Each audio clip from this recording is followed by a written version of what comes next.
Bom dia, bem-vindos a mais um episódio do podcast Direita Sem Café, o podcast da Universidade Lusófona que aborda temas de extrema relevância para a sociedade contemporânea. No tema de hoje vamos falar um bocadinho sobre a importância de estudar turismo. O turismo é um dos pilares da economia portuguesa, responsável por cerca de 15% do PIB e 9% dos empregos em Portugal. Registrou receitas recorde de 25 mil milhões de euros em 2023. Este crescimento contínuo tem aumentado o interesse pela formação na área, com um aumento de 52% nas inscrições internacionais em escolas de turismo no ano letivo 2023-2024. Temos aqui connosco a professora Maria Isabel Andrés Marques, doutorada em Ciências do Turismo, é professora associada da Universidade Lusófona Centro Universitário do Porto e investigadora na Intrépid Lab, com foco em turismo sustentável, património, cultura e gastronomia. Muito obrigada por ter aceito o convite, professora. Eu que agradeço. Para começar a falar um bocadinho sobre este tema, quando nós falamos no setor do turismo, de que áreas ou profissões é que estamos a falar?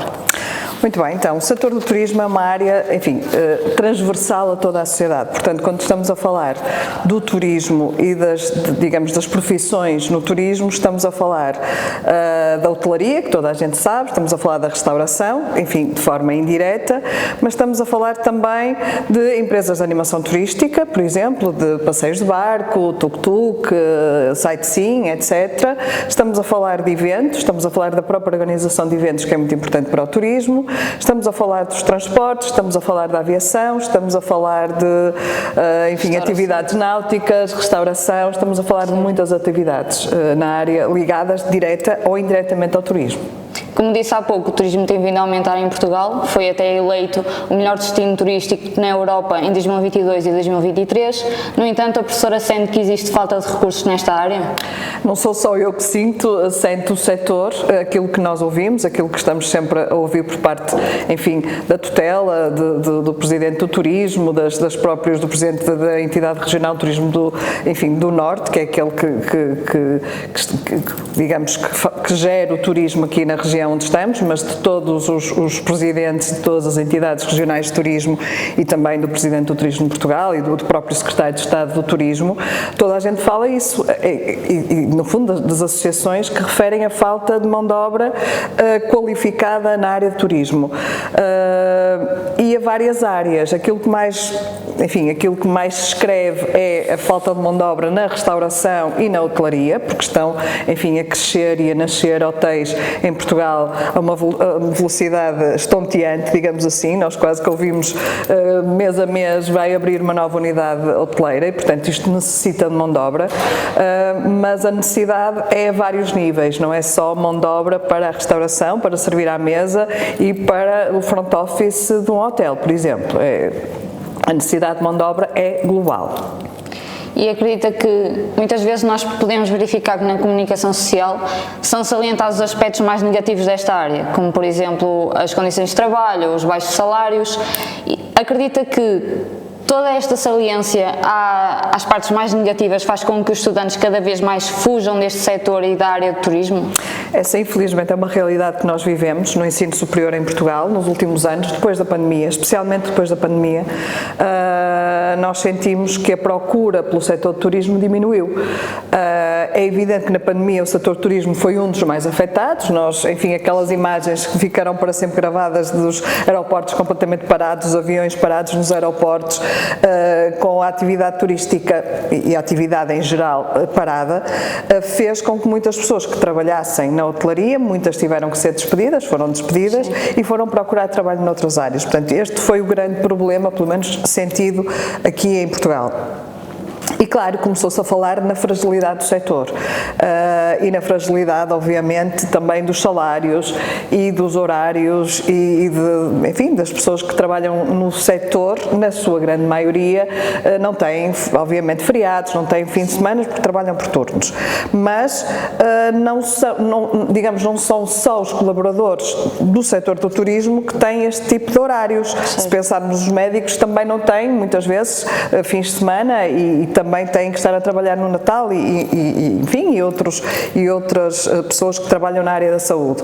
Portanto, se calhar o que nós precisamos é que se faça uma publicidade que não seja tão negativa propriamente do setor do turismo, porque o setor do turismo tem muitas valências. Aliás, falando mesmo da questão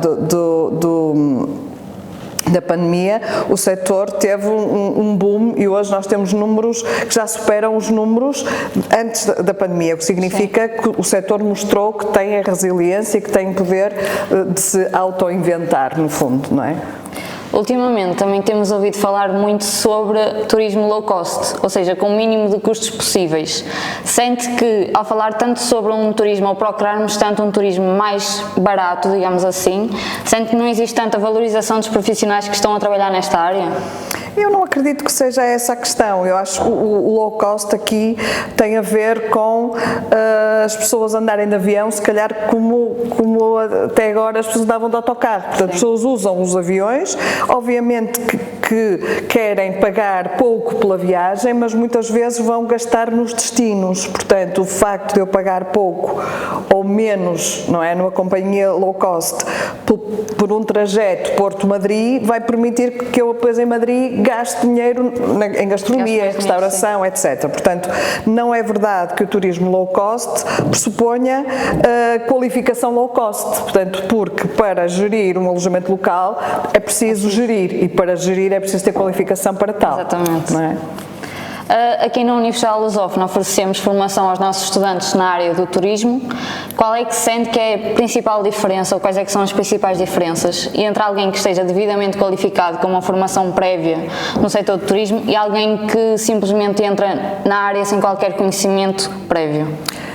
É a diferença entre qualquer profissional que estuda e que mesmo que não tenha a parte prática, não é? Porque é evidente que depois na prática tudo acontece, mas tem o conhecimento abrangente do setor, ou seja, o que é que eu posso trabalhar na área do turismo, em que é que eu posso trabalhar, e conhece a fundo as especificidades da oferta, da procura e de todas as áreas, pelo menos aqui na Lusófona, que o nosso curso é de turismo e gestão de empresas turísticas.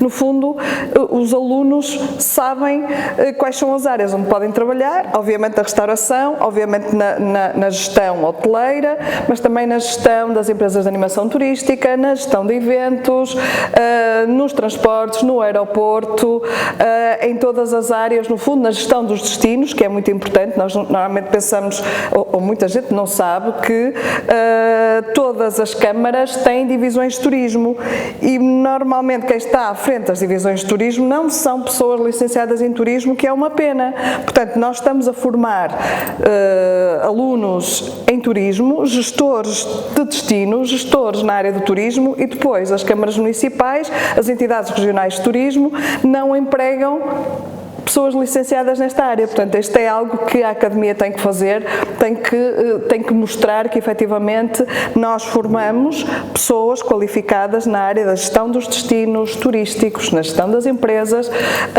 pessoas altamente qualificadas que conhecem, enfim, porque estudaram a legislação, conhecem a gestão financeira, conhecem, enfim, estão habilitados em questões de contabilidade, a gestão de recursos humanos, portanto, estão habilitados para trabalhar em todas as áreas do turismo. Damos assim por concluído mais um episódio. Obrigada, professora, por ter aceito o nosso convite. Obrigada por nos ter esclarecido todas as dúvidas relativas a esta área do turismo, que muitas vezes existe algum preconceito em entrar na área. Obrigada por terem assistido a mais um episódio. Até ao próximo.